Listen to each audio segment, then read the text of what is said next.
The date and time questions in Google Forms are simple, but have a couple tricks worth knowing, especially why combining them may make most sense in certain cases.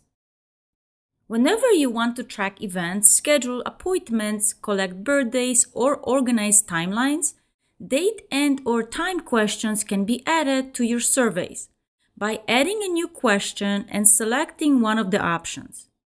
For example, I can ask for an arrival date for a destination wedding in Venice.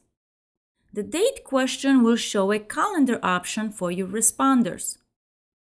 After asking for the date, I will add a time question to collect estimated flight arrival time. This question can also be set to duration instead of time of day if needed. The problem with collecting travel information with the date and time questions separately, though, is not knowing which times correspond to which dates. So a better option is to select the date question and under More Options, select Add Time. Now for each guest, I will have a date and time under one response.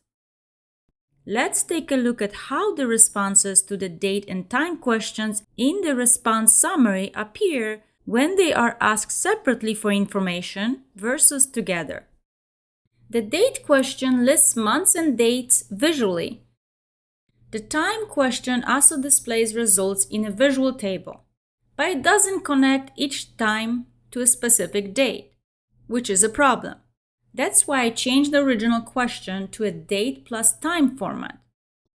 Now the results are neatly listed by both date and time, making it clear how many guests are arriving on each date.